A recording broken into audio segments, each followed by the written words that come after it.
Hello and welcome to the CBB Supershow, brought to you by the FTN Network. I'm your host, Walter Waddell, a.k.a. Dubdeuces85, the niche sports connoisseur and CBB aficionado. We're here. We're halfway into the Final Four. UConn, what can I say? They're into the Final Four. Alabama still alive. We have two more games to go.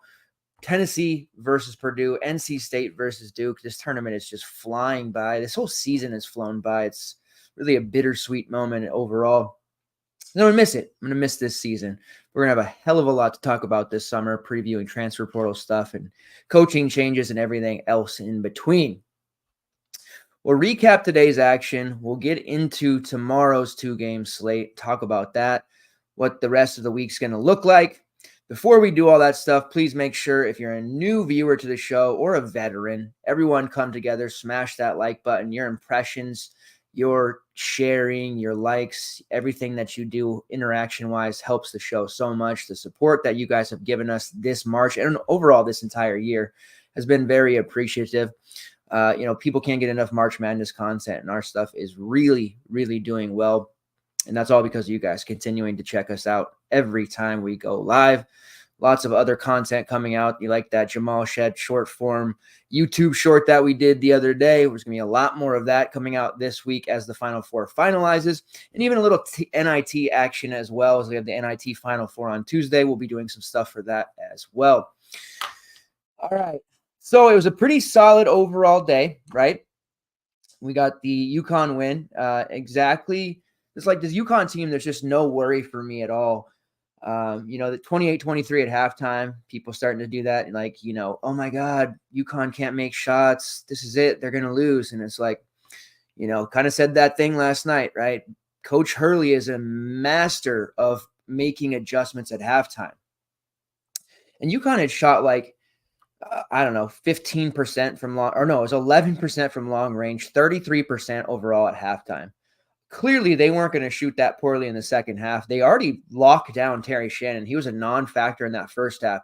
It was just Marcus Domask who was doing all of the hard carrying there for Illinois. And even though UConn couldn't make a shot, they go into halftime with the lead. So that's got to be super demoralizing for Illinois because they feel like maybe they're defending well, right?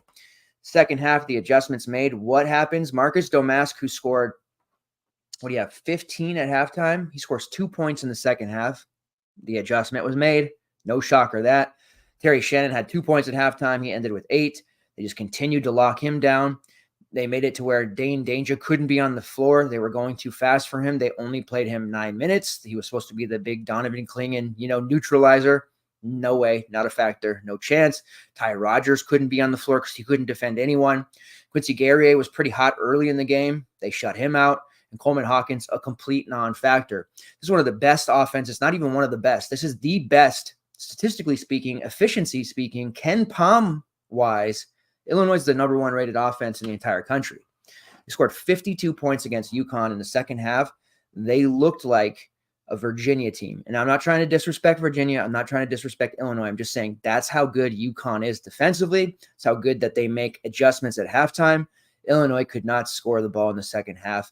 Connecticut, of course, started making shots. Donovan Clingan was a complete monster. Illinois had done a good job defending the post in their first, couple of tournament games.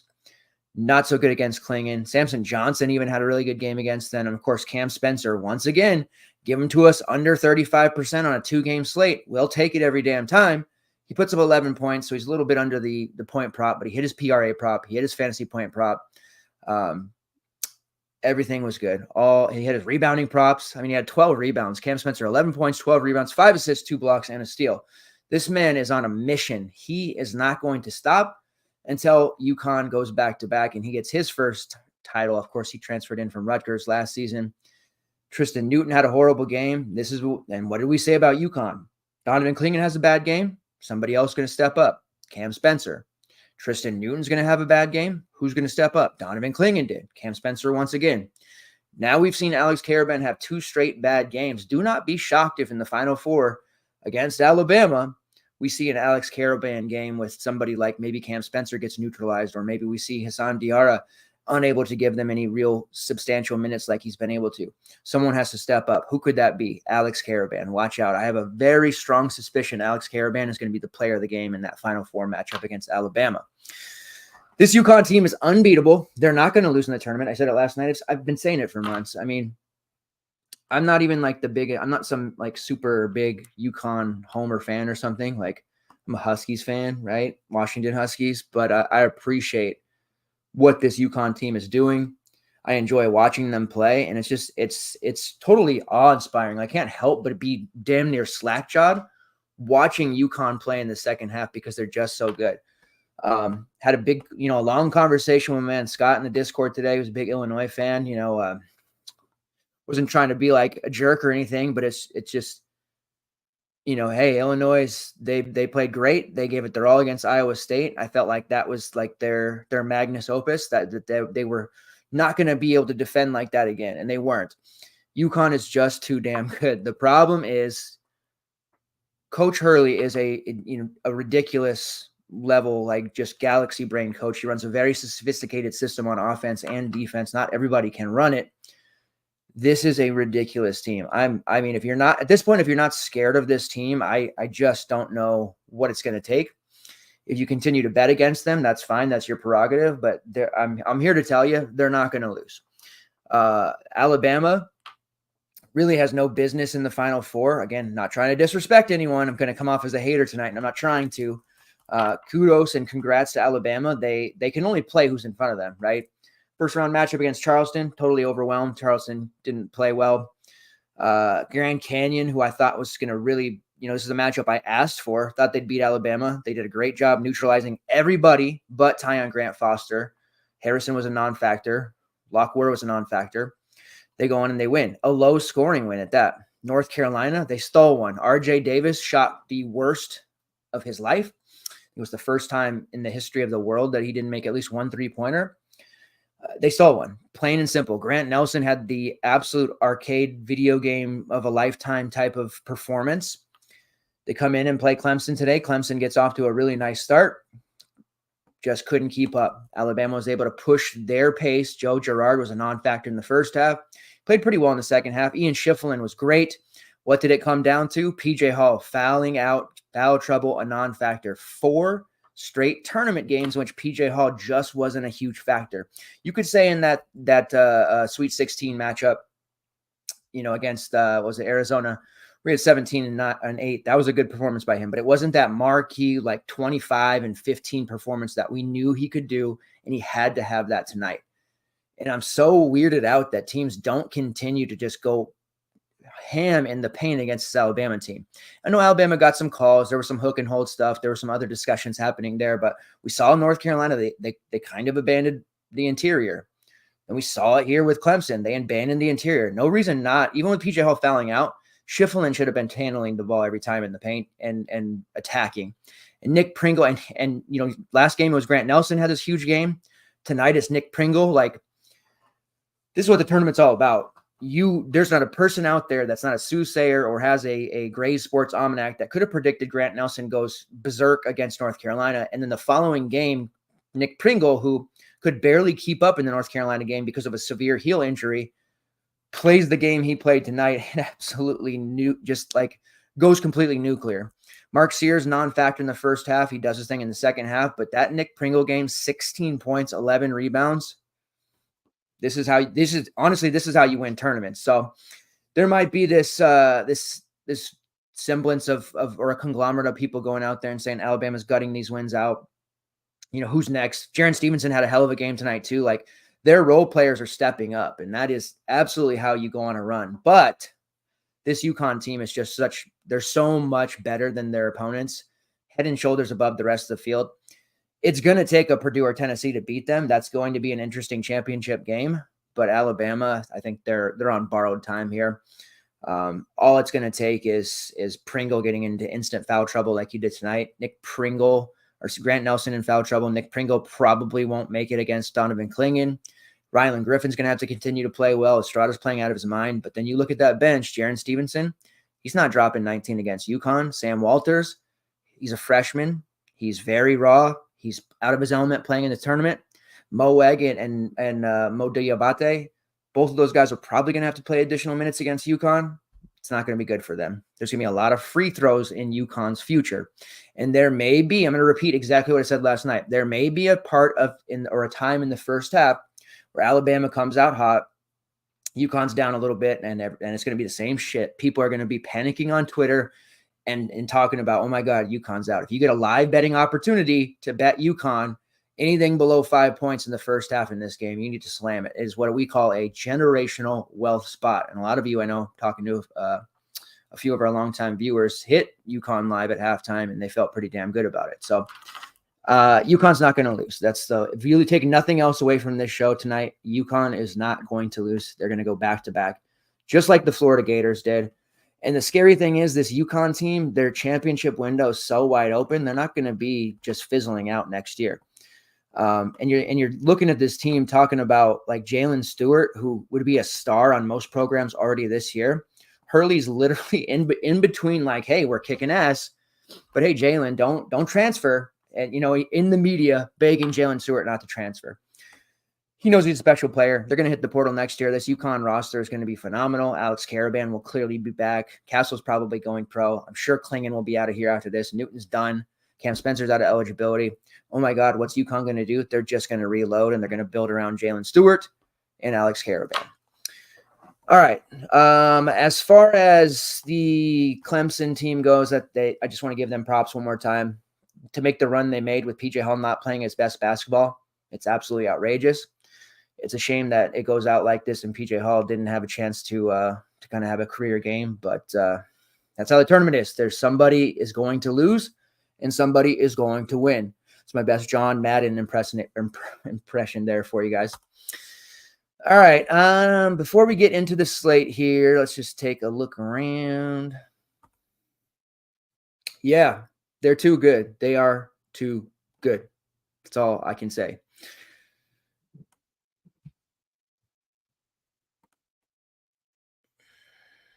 Yep. It's going to, it's going to be, it's not as if Alabama's going to get like walloped early or anything, but just look what the second half of games, what UConn does. It's just majestic. Like, I can't even fathom what's going to happen in this game. I almost feel like Alabama's going to have a lead going into halftime. And if they do, like, I'm running, not walking to the nearest DK Sportsbook and putting a college fund or two on UConn Live. Let's get into the slate here for the two-gamer. It does start earlier than what we had today. We got a little bit of time to fool around and work our way into it. Tomorrow it starts at 11:20 a.m. That's on the West Coast time. So an earlier start there. Tennessee versus Purdue. That's where we will start. Elite Eight game, number 3. Purdue is a 3-point favorite. And it's a total of 148. Now, I really like Tennessee +3 money line. Talking about NC State being a 7-point dog to Duke. Really like NC State +7 money line. Just such a simple, underdog parlay here. I'm not trying to be Trent, betting with Trent or whatever the hell that guy's deal is, but hopefully he bets the opposite side. I know that much. But Tennessee and NC State are just such strong bets. Both, like, I'm just going to go right to the money line on both because I think both are going to win. So I probably won't even mess around with the spread, but getting that 7 points for NC State, like, that's just such a freebie. There's a few times a year where I look at a spread and it confuses the hell out of me. There's that St. John's game earlier this year where they were like +5 against a very inferior team. And I couldn't figure it out. I was like, are we walking into a trap? It worked out really well. They ended up winning by like 10. I think NC State wins this game. Obviously, the first time that they met, so they've already played a couple of times, right? They're in the ACC. and this is gonna be the rubber match. The first time was the DJ Burns senior night game in which he just went absolutely ballistic, but Duke won by a lot. And then, of course, in the ACC tournament. So I don't want to get ahead of myself, but I really like the underdogs both sides here. So Tennessee +3 and money line against Purdue. Defensively, we know the Vols are going to bring it. Offensively, they had a really rough game, right, a couple of rounds ago against Texas. The Creighton game, it seemed like they was going to start off like, oh, no, here we go again. They can't make shots for the first 10 minutes. Ziegler just couldn't get it going. Dalton Knecht couldn't get it going. Jonas Idu, a complete non-factor. Second half, Ziegler started hitting shots. You guys saw that. He had a really complete game, 18 points, 4 rebounds, 6 assists. Dalton Knecht did what Dalton Knecht does, 26 points, got to the foul line a bunch. And Triple J, the legend in the DFS community, a couple of years ago, he and Santiago Vescovi, like they were the studs of this team, very reliable DFS options. This is what leaders do. They've got other talent on the team that requires the ball more. They had to transform their roles to maybe lesser used guys. But like leaders, they accepted those roles. Doesn't mean they're not good. They just accepted lower usage roles for the benefit of the team. We're seeing Vescovi, obviously the flu, missed that game. Ido, a non-factor. They needed Triple J to step up. He did. Hit 3 triples.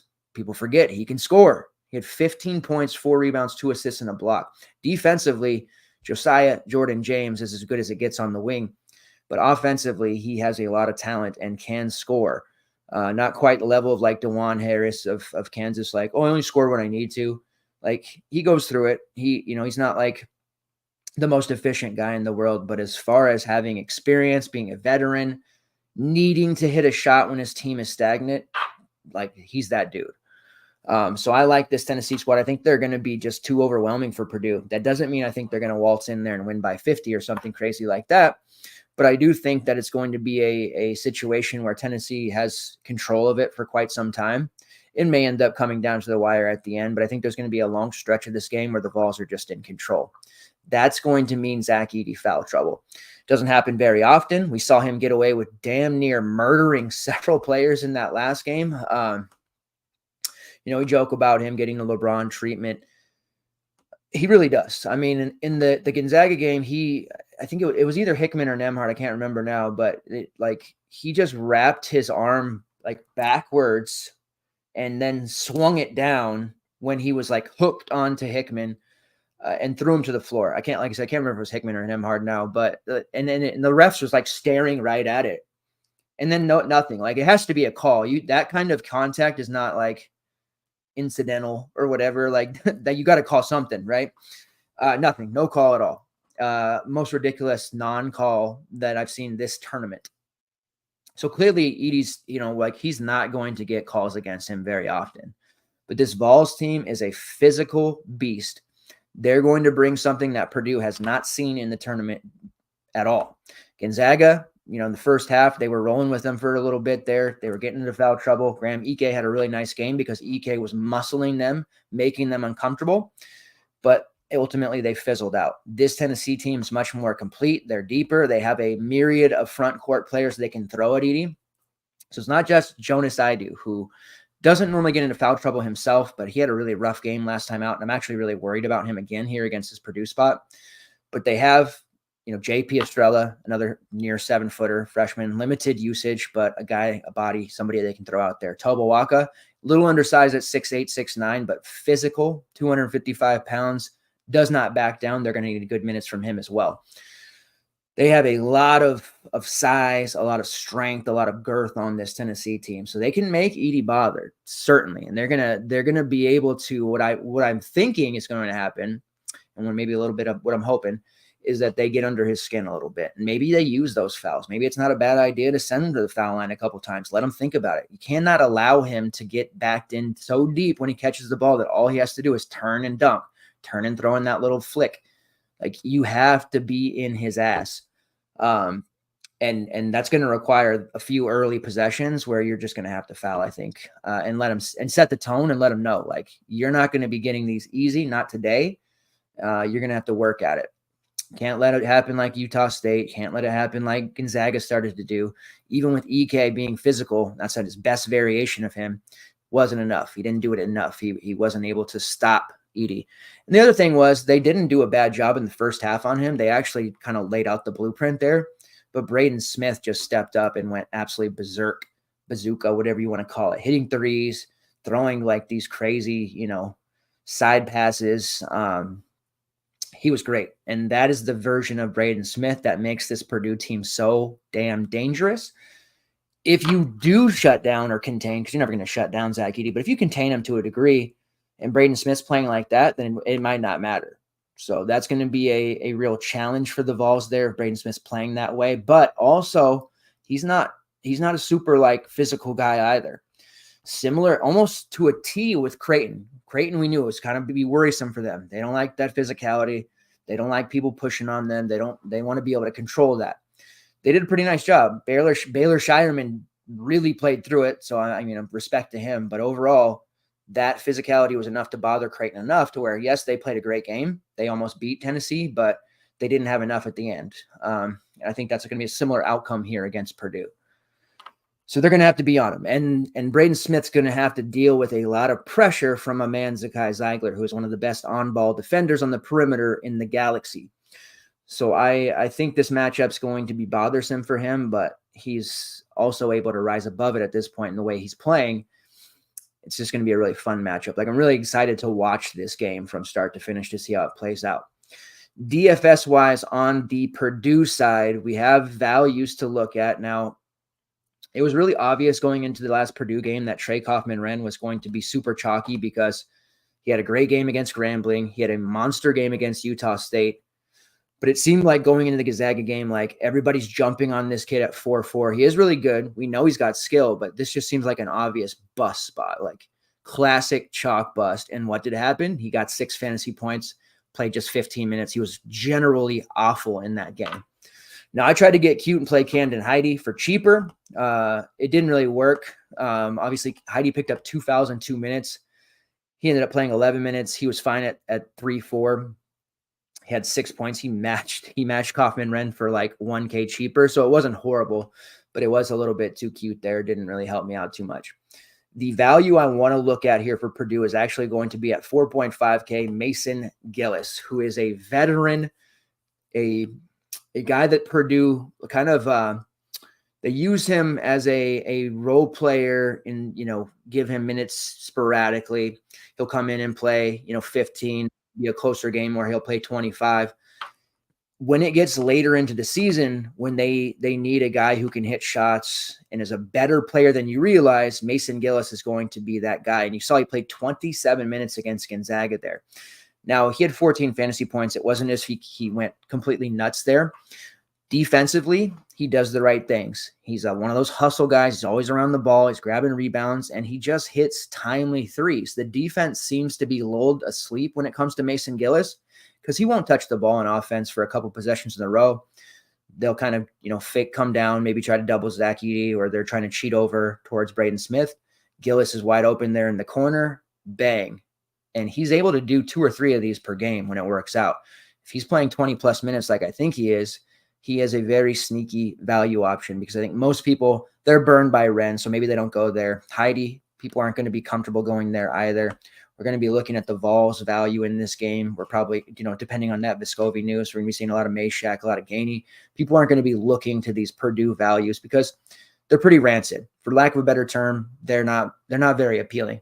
But Mason Gillis is one of those guys that I think can pan out and can have a really big game like Jaren Stevenson did today for Bama at supremely low ownership, despite it being a 2-game slate. So Mason Gillis is a little bit of that sneaky value. Still like Lance Jones, his price has gone up to 5.5. He had a really strong first half against Gonzaga and then disappeared in the second. He's going to be tasked with having to guard Dalton Connect a lot. That's bothersome for me because he's not going to have a lot of energy on the offensive side of the ball. Now, he is a pretty high volume 3-point shooter, so he does get work there. But as you see, as games wear on, he tends to fade offensively. He had all 12 of his points in the first half against Gonzaga. As someone who rostered Lance Jones, I felt pretty damn good about that. But then in the second half, he did next to nothing because he's chasing Nolan Hickman around him hard. Like his defensive exertion is affecting negatively his offensive game. So He's cheap. I think he'll be relatively chalky like he was against Gonzaga, but I just don't think he's going to get us more than 20. With the price rising up to 5.5, he's more of just an okay play for me. Floor, last guy in. You want 20 points, you need 20 points. There you go, but don't expect him to hit any kind of ceiling game. That pretty much takes us into the direction of Braden Smith or Zach Edey. And I still do like Camden Heide for what it's worth. He's 3.3 GPP-wise. I think he's getting 12 to 15 minutes. Probably more so a split with Ren. He's actually got pretty solid rates. He saw 2 for 2 in that game, hit a 3. He just had that major foul trouble, but they were using him, especially like in the latter part of the game when it was close. Camden Heide was out there getting minutes. So this Frosh is not a scrub, and he's going to be part of that future group next year with Kaufman, Ren, Braden Smith. Like that group's going to be another year older, and they're going to be even better. And one of the players that's going to surprise a lot of people is going to be Camden Heide. He's actually a 46% three-point shooter for what it's worth. 39 attempts, so it's not as if he's taking a ton of usage, but he's just started to play more and more lately. But he's a pretty big dead-eye shooter when he's out there, and he's looking to shoot. He's not afraid to do so. He's going to have the habitually the worst defender on him, or he's going to be forgotten about. So Camden Heide is still a play there. If you have a lineup, a really big lineup that has multiple studs up top, and you don't want to change it, and you think you're getting 40, 50 high, 5, 6, 7x type of games, and you need a near min price guy, Camden Heide is still that option. As far as the Edey goes at 11K, it's just going to be a no for me. It's pretty much like I've been fading him the entire season, and I can count on one hand the amount of times that it hurt me. We're talking about a 2-game slate. You're thinking, well, he's going to put up 40, 50. How can we overcome that? Well, yesterday alone, we saw, Braden Smith put up a huge scores. Guy Ziegler and Dalton Connect at lower rostership put up huge scores. I mean, Connect had over, I think he almost matched Edey, right? For a third of the ownership. So I'm expecting Edey to be 35, 40% as usual on a smaller slate. Now that he's back up to 11K, it just doesn't interest me that well. And I'm playing that with the idea that the Vols are going to be able to at least negate some of what he does, keep him in that lower 40 range. Like he's just going to hit 40 because playing 35 minutes, unless he gets in that hellacious foul trouble, he's going to get rebounds. He's going to get buckets. Like even if Tennessee plays like a near perfect defensive game, Edey's still going to put up 35 to 40. That's just the way it is.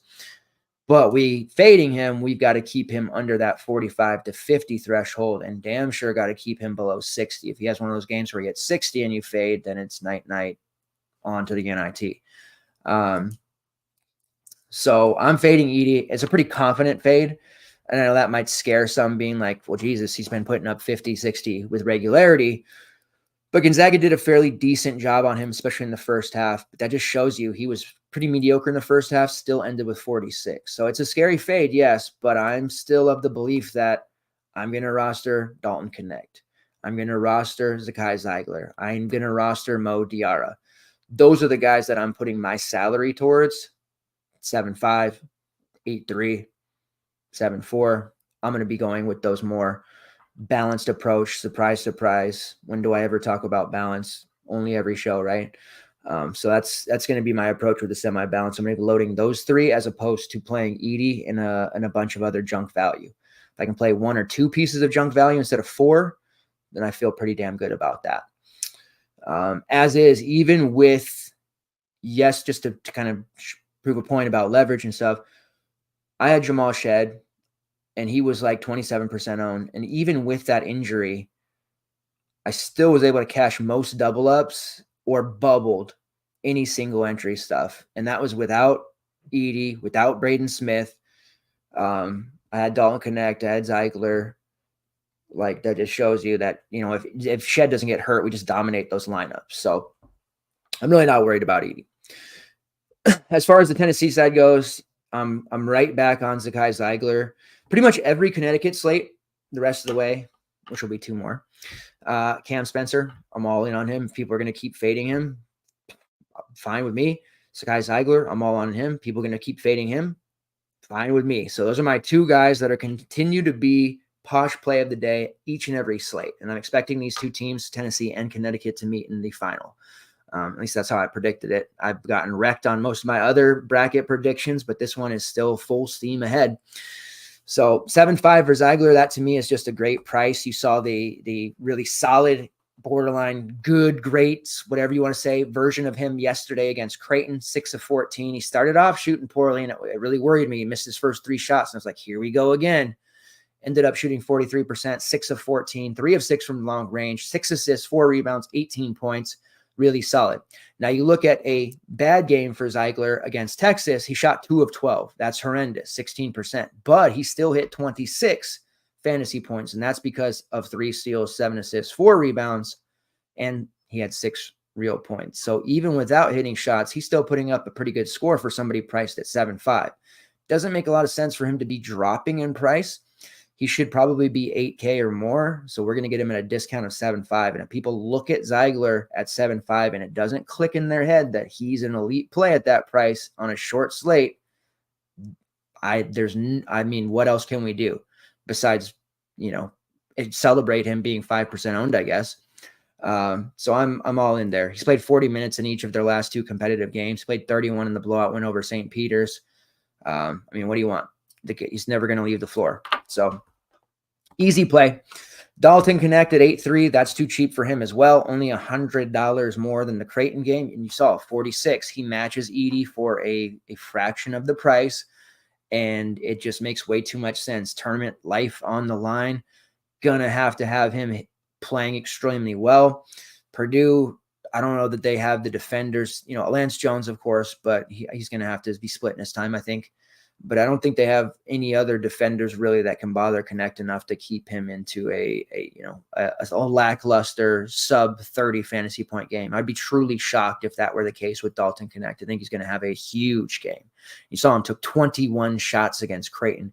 He made 8 of them, 3 of 7 from long range. But the big thing was the 6 rebounds, 5 assists, 2 steals, and a block all over the place, filling up the box score. Not just a scorer. Although he's had a lot of games where he was just a scorer, but we're in March here, life on the line, going out on a high note. He's going to be flying all over the place. And we saw that out of Cam Spencer today, 12 rebounds. Raise your hand if you thought Cam Spencer was going to have 12 rebounds today. No chance. Connect, 8 rebounds against St. Peter's, 9 against Texas, 6 against Creighton. You look at his last 3 SEC games, 3, 4, and 1 rebounds. Great players turn in great performances in the limelight when there is no tomorrow. So Dalton Connect is a huge play for me. He should be a huge play for you. You want to play a mini Tennessee stack. I'm very, very confident in that. Similar to how I was with Connecticut. And this is just a carbon copy of what I said on 2 slates ago with Connecticut Sweet 16 matchup, 2 slates ago with Tennessee's Sweet 16 matchup. I'm just riding those 2 teams as far as they're going to take us. Idu is 6'8". It's cheap for him. He struggled mightily. Only 17 minutes against Creighton. He just was horrible. Second half, he got a benching. They went a little bit smaller. It worked. They got more minutes for Awaka, who was better defensively. He doesn't need, and it worked because he doesn't need shots. Waka doesn't need to be fed on offense. I do out there, he's got to be contributing on offense or he's not fully engaged with the game. And I think that's something that Rick Barnes recognized, and he just took him out and he rode with Waka instead. And it ended up working. So Idu moves from, super lock button play like he was against Creighton at only 6'7" to more of a GPP look here at 6'8", because I'm concerned that uncharacteristic foul trouble against a guy like Zach Edey who gets every single call happens. And I'm concerned that, Rick Barnes has an extremely short leash when it comes to Idu right now. And he's just going to be riding. Like we talked about it in the past, the Vols had to pick an identity. Is that Dalton Connect, high usage, going crazy? Are they going to, feed their front court and Idu's going to lead them? Is Vescovi going to show up? What's the identity going to be? It seems to me that they have picked that identity from this point forward. And it's going to be Connect carrying them with Zakai Ziegler doing his thing in all other aspects of the game. So it doesn't leave much for Idu. He's more of a GPP look, even though the price is cheap. Triple J, I don't want to chase that solid performance. It was 28.5. It wasn't like a slate breaking mark or anything, but at 6'1", a 28 to 30 out of him would be remarkable and would be definitely on your way to being profitable. He's been hyper efficient the last 2 games, 4 of 6 against Creighton, 4 of 8 against Texas. He's just showing up offensively, and he can guard multiple positions. We might see them go with they won't have the luxury to go smaller, but they did it at times against Creighton and it worked. And I think we could see, Triple J maybe, ending up guarding a guy like, Ren, or maybe he's out there on Heidi at times. We'll see how that shakes out, but he's definitely a harassing defender. That's going to be a real problem here for Purdue. We'll see what happens with Vescovi. If he starts, he's a value play at 4.7. Absolutely. We need to consider him. Nice thing is, first game on the slate, we'll have that news. We'll know what to do. If Meshack starts again and there's no Vescovi, then you just play Meshack. Everybody in the industry will. He scored 24 points despite only having 4 real. Meshack, when Zeigler went out last year, like towards the end of the season, it was Meshack who got to come in there, and he had some really solid outings. 2 blocks, 2 steals, 2 assists, 8 rebounds. Like, he's just all over the place. He probably deserved more minutes this year, but there's just a lot of mouths to feed in front of him.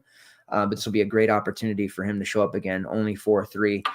Obvious value play there, depending on how that Santiago news goes. Jordan Gainey is very cheap at 3.8. I don't mind double stacking the Tennessee value. He only played 15 minutes. I expected him to play closer to 20. But he was respectable, put up 12 fantasy points there at 3.5. Now he's 3.8. We'd like to see him get closer to that 20, but this is a kid who is much better on offense than you probably realize. Maybe asked to hit some key shots down the stretch. He's definitely a guy that I could see have a bigger game, like we saw out of Jaren Stevenson here, just an unsung hero coming in off the bench, making things happen. March Madness. Now, Jordan Gainey was part of the USC Upstate team last year that won a bunch of games that they really had no business winning. And he was a big part of that. UNC Asheville, Charleston Southern, Longwood, like a lot of really good teams. He was dropping 17 to 20 points against them. So he's a very good scorer. Obviously, it's different at the SEC level than it is the Big South, but it's still a situation where this kid could step in and hit a bunch of shots and easily pay off this value. But we definitely need to get him closer to that 20, 22-minute range for that to happen. In non-showdown formats, you're probably not going to want to use like Tobawaka, although, 21 minutes, that was interesting. Defensively, his physical nature, he outplayed Aidu, and I'm curious to see if maybe that could happen here again. At the very least, one of Aidu or Wak is going to get into foul trouble. If it's Aidu, then we're going to get more minutes for Tobe there, but he's a little bit more uncontrolled, I guess, for lack of a better term, than Jonas Aidu. He has a fouls called rate of 7.4, which is terrifying. So more of a showdown-esque type play, or if you're running multiple lineups, you could get some Tobawaka in there, but I don't think that's a main team play with that foul rate going up against Zach Edey. That's just going to be a really tough ask.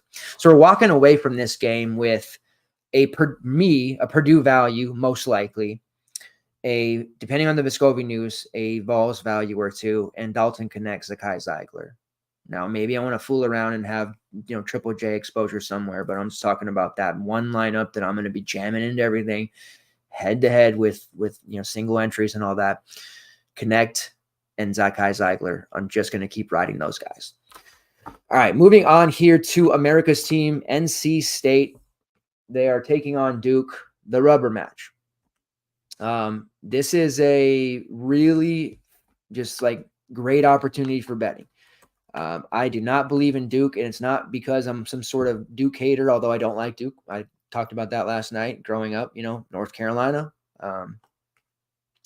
Duke had a really blessed, and you can only play who's in front of you, but they had a very simplistic group of teams in front of them. Vermont, who, everybody loves Vermont, but they're so overmatched in their first round matchups.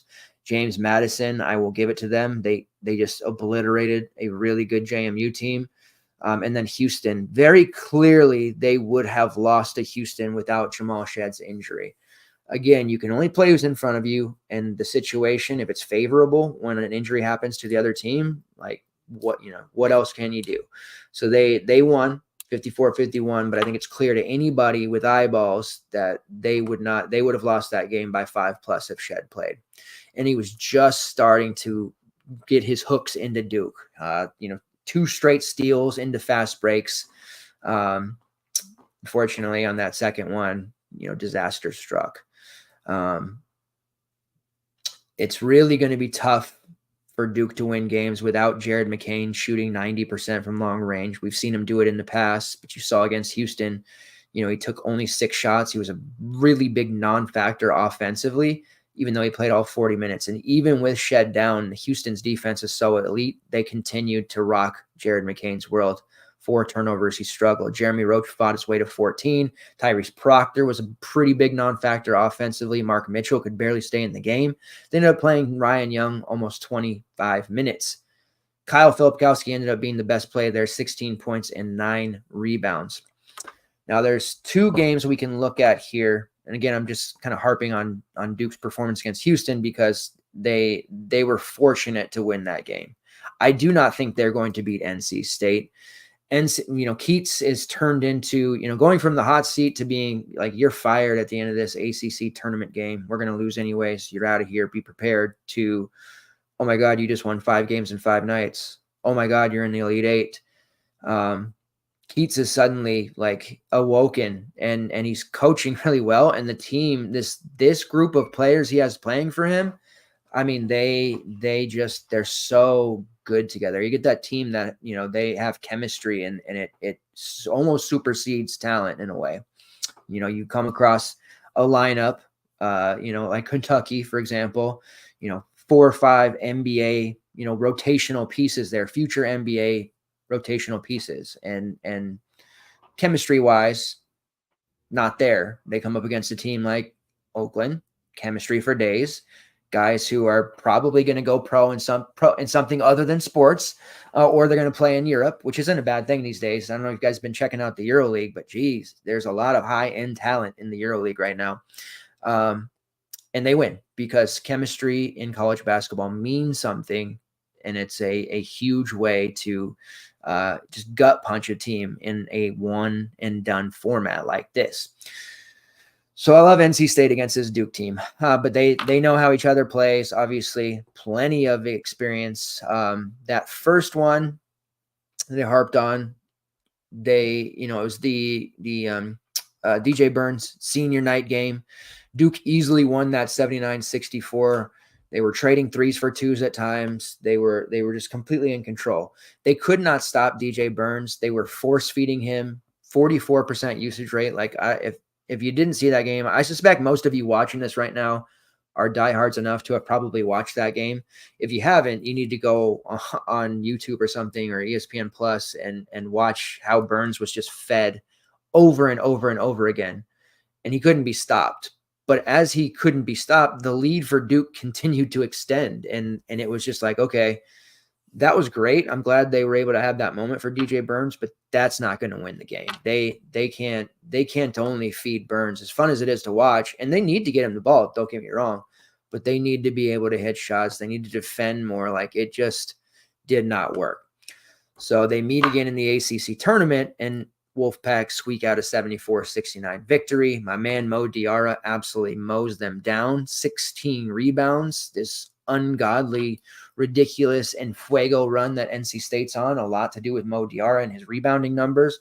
O'Connell saves the season. We know that. Burns, he had 10 points, 4 assists, 3 rebounds in that one. Not a huge game that time, but enough. That's like that type of performance from him. It's not huge, but it's enough. It's enough to keep Duke's defense honest everywhere else. Casey Morsell was good in that game. DJ Horn, he was coming off the bench in that one because, remember, he was missing time and in and out of the lineup. He absolutely just crushed Duke's soul in that one. So that's the more balanced attack from the Wolfpack that's going to be very difficult for Duke to deal with. If they just go to DJ Burns ISOs every single play, then it's going to be over. So I don't foresee that happening. you certainly want to set the tone with Burns and let them know, like, we know you can't stop this. But at the same time, we need to get shots for Diarra. We need to get DJ Horn going. Like, they need to, or especially early on, they need to get some easy ones set for DJ Horn. They got to get him to the rim, and he needs to see those shots going down early, setting that tone. You saw it in their last game against Marquette. DJ Horn came out really hot. The Oakland game was worrisome because he made like one of his first 7. It was awful. But in the Marquette game, he saw the first few go down. I think he scored like 9 in the first 5 minutes. He ends up scoring 19 overall, and they just controlled from start to finish. So to me, DJ Horn is the single most important player in this game because they need to get him going. He's their offensive, dynamo. He's going to be able to get them a bucket when they need to in the game on the line. Looking around at this impressive Wolfpack roster, if it's me, I want DJ Horn taking that last shot. But he has to go into it with confidence. He's one of those, and there's a lot of players in the collegiate level. We're dealing with kids, 18, 19-year-old kids. It's easy to forget that. And sometimes like, what the hell's wrong with this kid? Why is he playing so bad? And then come to find out, like, maybe there was a death in family. Maybe his girlfriend broke up with him. Maybe he had a bad, there's a numerous amount of things. Think about what you were like as a damn teenager, and then you're playing in a Final Four. So, emotions are such a big thing here. These are not robots that we're dealing with. So there's certain players that we key in on where, if they hit their first few shots, we're looking at a good night. If they break those first couple shots, there's going to be some, hanging of the head. Caleb Love, prime candidate. Like he's the most guilty of doing that. You can tell when it's going to be a good Caleb Love game. You can tell when it's going to be a bad Caleb Love game within the first 3-4 minutes tops. Horn's not to that drastic of a measure, but you can definitely tell if he's going to be on or off. They need DJ Horn to start them off hot here. As the game goes on, then you start working it to Mo Diarra, who, he is just so good, man. I cannot get enough Mo Diarra. I love this kid. Doesn't force any shots. I don't think he even took a shot for the first 15 minutes. Just kept grabbing every rebound. 11 rebounds by halftime, or was it 9 or 10, something like that. And then the shots came, and then, they're getting him looks, and then suddenly there's a double on DJ Burns. Easy, Burns is a great passer. Easy dunk for Diarra. Diarra shoots threes. It lets there's another cliche, like letting the game come to you. Like Mo Diarra is so good at doing that. And he's playing like Dennis Rodman right now. Like that really helps. So Diarra is the enforcer of this group, but it's nice because he can put up a huge fantasy score without having to score much real points, which allows us to get Horn shots, O'Connell shots, Morcell shots, and Jaden Taylor when he comes in. So I love this NC State team. I think they're going to be well equipped to shut Duke down. We saw James Breeding today. He reffed the Bama game, so we won't see James Breeding for any of these games tomorrow, which is good. Foul wise, I'd say it was one of his least aggressive games that he's ever officiated in at least this year. So we'll see. Hopefully he's not going to be in the Final Four, but we will not see James Breeding for this game. So at least the NC State front court is safe from his wrath. So I'm not as worried about foul issues here. When it comes to who we actually want to roster, Diarra at 7-4, I think at this point, although I thought this last slate, people know like he's on a short slate like this, he's not fadeable. If he comes in at like 35% owned again, I'm just going to be super jazzed about that. I suspect it'll be over 50%. At least it should. Great spot to go back to DJ Burns. I know he bricked last game. It wasn't quite as good of a matchup there for him, but this is. So he's there at 6'5", certainly like him. And DJ Horn, who is what I consider to be an elite GBP play. I don't think I'll be able to get Horn to the main lineup because of the prioritization that I'm placing on Zeigler and Connect. But Horn is definitely near the top behind those guys at least. I just don't know that I'll be able to fit him in. I'm certainly going to try though. But Diarra is my primary like lock first name in from this game. Not messing around fading Diarra. There's no good comes of fading Mo Diarra right now. None. As far as values go, O'Connell's fine at 5'7". He's at least playing 37, 38 minutes. Morcell's also playing 34, 35, 36 minutes. I usually say never Morcell. I don't hate the idea of using him if you want to. I won't be because there's some personal bias there with Morcell over the last 19 years. But if you want to use him over O'Connell, I wouldn't talk you out of it. I do prefer O'Connell. I don't think Middlebrooks is usable right now. He's 4'9". Maybe, well, not maybe. He needs foul trouble to get those extra minutes to actually be effective. If he was 3'9", then I could be like, hey, let's get Middlebrooks in here. It's worth that risk. At 4'9", it's not quite the risk to me in a main build. And Jaden Taylor at 4'8", at least interesting. It's also going to take a little bit of, outlier stuff to happen, like O'Connell fouls or to get him over the 19 to 20 minute mark. At 4'8", he's suitable here at this price point. We saw him when Horn was out and various other players out and he had to play starter minutes, how good he could be. So there is some upside here at 4'8". I don't mind that idea. We're just in that part of the season with short slates where we're taking sub 5K guys and we're kind of having to be okay with 3x or less scores. I do think Taylor has upside in this spot for 5x, but he's probably going to deliver a 2.5 to 3x type of performance at 4'8". There's no one else really on NC State you can use. Ross comes in and plays like 30 seconds a game. On the Duke side, get ready. Kyle Filipkowski is going to be one of the better projected players on the sheet. He had some time off there, had some tougher matchups. This is a matchup against NC State. He's just going to project uber well, has fantastic rates across the board. He's priced at 8.2. He put up 54 in their loss against NC State. People are going to see that. So I suspect Filipkowski is going to have a high amount of rostership, more so than Dalton Connect, certainly more so than Zakai Zeigler. Diarra, Flip, I feel like those are going to be two forwards that most people start their lineups with. We're talking about a Flip who's going to play 35, 36 minutes, barring any kind of foul trouble. Now, he did foul out ultimately against NC State, but that was at the 35-minute mark, so it wasn't a big deal. He played majority of the game by the time that happened. 28 points and 14 rebounds. Their first matchup,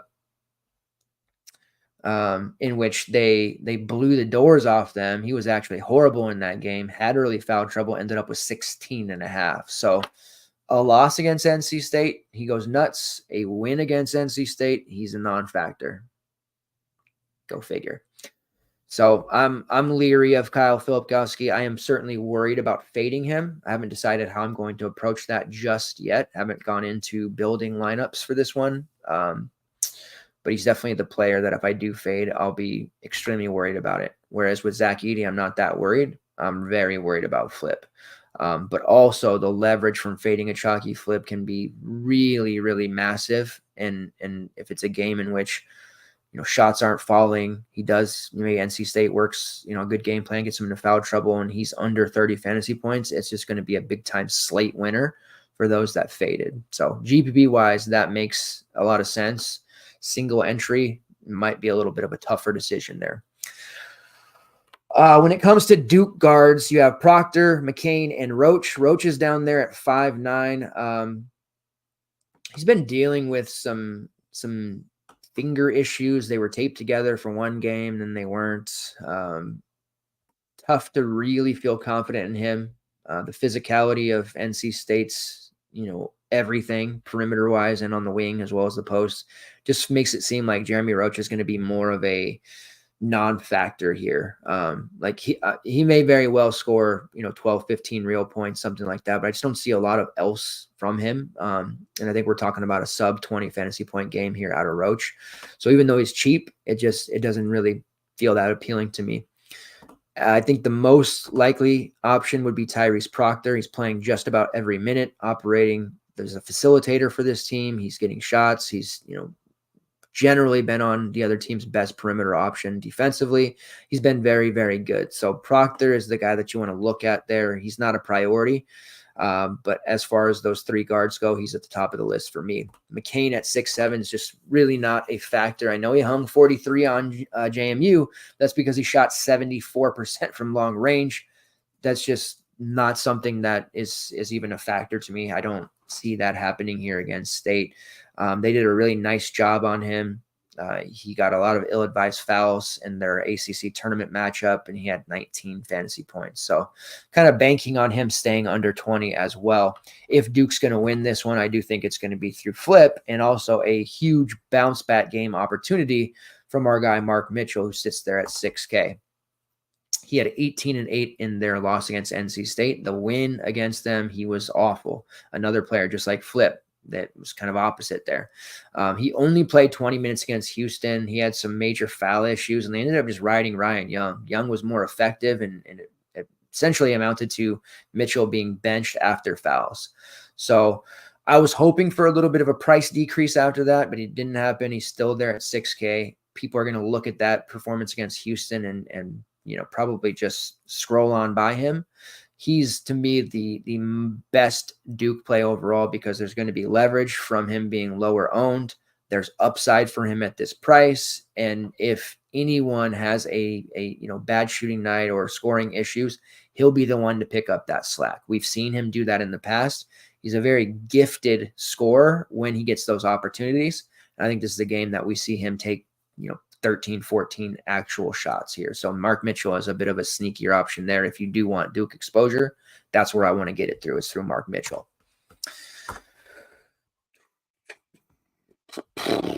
All right. You want another 10-point prop? Man, Cam Spencer at 10 points was just like, god dang, what a gift, huh? Prize Picks gave us a gift on that one too. I'll pull up props here in a second. Let's go with cores first.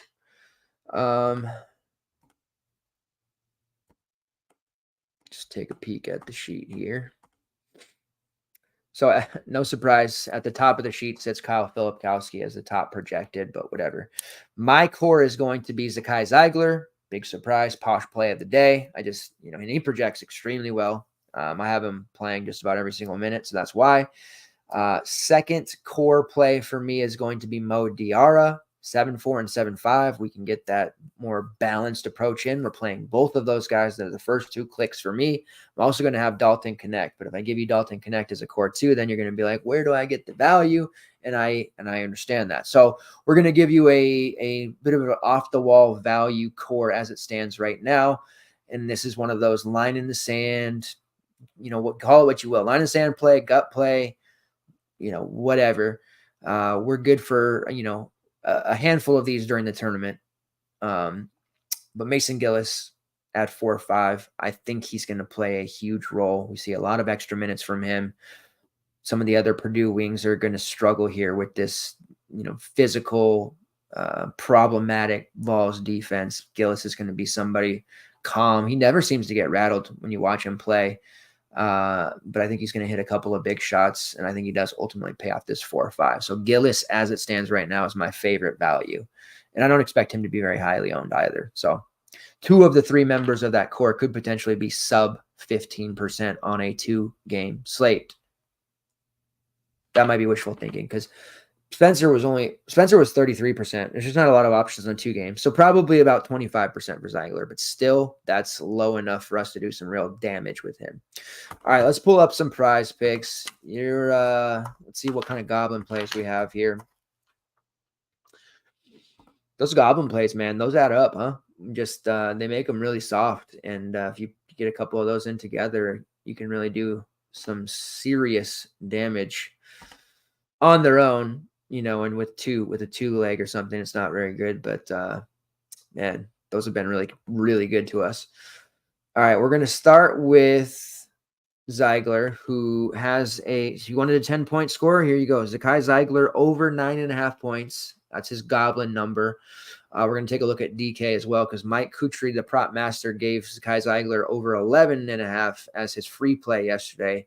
Coincided with our posh play of him. And, of course, he had a really good group game. So we'll look at his PRA in a minute too. But Zeigler over 9.5 points. That's just to me, as a freebie. Guy's playing 40 minutes. Really like Mason Gillis. Zakai Zeigler over 13.5 points as well. I think he has another big game. Mason Gillis over 6 points. And then we're getting a little bit crazy here, but he has a demon number. So that's that big payout, bigger number, 9.5 points. I like that as well. So the only option is to go over on that. Over 9.5 points for Mason Gillis. I think he hits 2 or 3 triples, gets to the foul line, ends up with 11 or 12 points. That's the one. That's the one coming out of the show that everybody's going to be like, what are you talking about? If it works out, it's going to be a big one for us. Braden Smith over 9.5 points. That's his goblin number over on Prize Picks. They also have a demon number at 13.5. I like that one as well. I just think Braden Smith's going to continue to play well. He's probably going to be way less efficient than he just was, but there's going to be some volume opportunities for him, and he's going to have to score here if Purdue is going to be any kind of competitive. So I do like both of those point props for him. Let's take a look at PRA because I know Zeigler is going to be a little higher. It's 22.5. I am still hitting that. He's, a threat for 9-10 assists, 10 plus points, over 22.5 PRA for Zakai Zeigler. Just going to keep running that one over until it fails. We had Zeigler fantasy points at like 26.5 the other night. They did raise it. It's 29.5 on Prize Picks now. I still like the over 30 plus. You get those extra points for steals and blocks. Dalton Connect over 32.5 fantasy points. I'm those numbers for them. Like I just imagine both hitting 35 plus, and I feel like it would be very surprising if they didn't. And then Jared McCain under 25.5 fantasy points against NC State, unless he's going to shoot 75% again, but that seems pretty unlikely. So we'll go under on that number.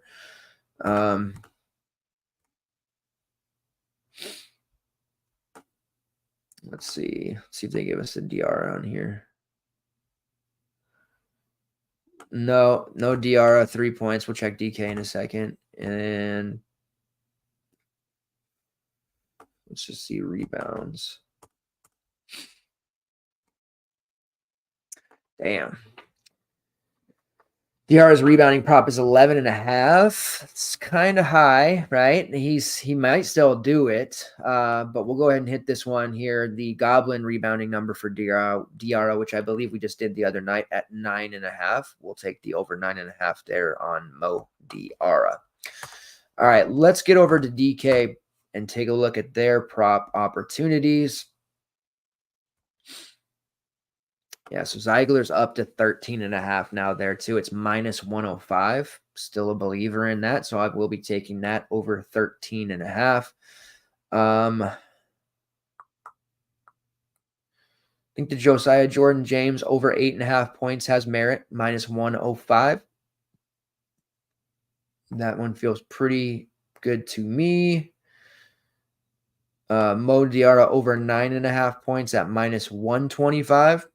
And then the two that I've been running together and separately, pretty much all tournament, have been Zeigler's PRA number, which sits at 22.5 on DK at minus 120. So we'll be hitting the over, and Mo Diarra's PRA number, which has been habitually at 21.5, 20.5. They have that one also at 22.5, minus 105 for the over. So I'll be hitting both of those individually and also both of those together. They have been very profitable PRA numbers. I've taken a step back off of PRAs a lot this year, but when we get numbers like that on guys who are so active and fill out a box score the way that they do, anything below 25 is just a really big slam to the over. So over 22.5 points, rebounds, assists for Diarra and Zakai Zeigler. One more here, Mark Mitchell, who I do think bounces back a little bit. Over 16.5 points, rebounds, and assists at minus 115. There are some same game parlay opportunities there for Mitchell and Diarra.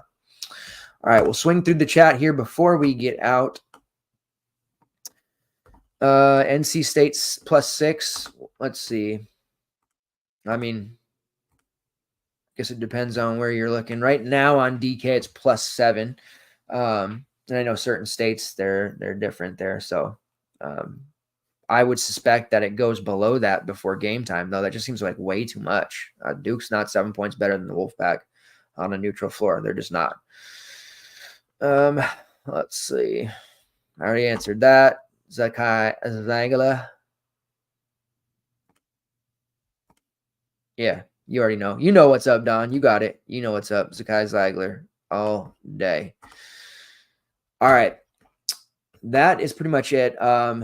So there's some really nice SGP opportunities there, right? Like Zeigler's PRA with the Tennessee +3, Diarra's PRA, Mitchell's PRA, North Carolina State +7. So there's some good parlay opportunities here that I feel are really valuable, and I'm feel pretty confident that those are all going to hit. So we'll get those loaded into the tracker there for those of you who have FTN Bets accounts, and you can see all of those from myself, Mike Kutry, Mike Randall, and Alex Blickel. That should do it for tonight. Hope you guys enjoyed the show. We will be back Monday night to talk about the NIT Final Four. That will be a 2-game slate that we know and have confirmed that DK will hold. So basically, we're looking at 5 remaining slates for the season, which is the 2-gamer on Sunday, a 2-game NIT Final Four slate Tuesday, a showdown NIT championship slate Thursday, then the 2-gamer Final Four next Saturday, then the championship showdown slate the following Monday. So we're down to our last 5 slates. It's very sad. I don't know, man. This season's been so awesome.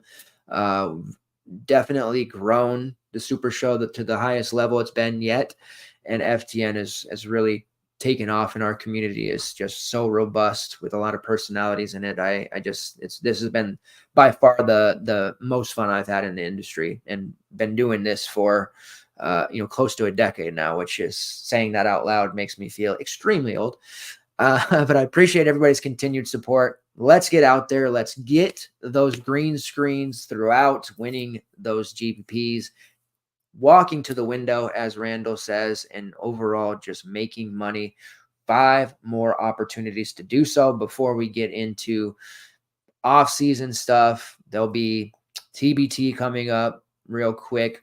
They don't usually offer TBT DFS. They did the COVID year, but there are prop betting and betting opportunities there, which I will be covering there, whether that is via articles on FTN or free plays on Twitter. So do want to give a shout out and a plug to the TBT tournament, which gives us a feeling of March Madness. That's a great tournament. If you haven't seen that before, you're in for a treat this summer. Thanks, everyone. Take care, and I will see you guys next time on the CBB Super Show.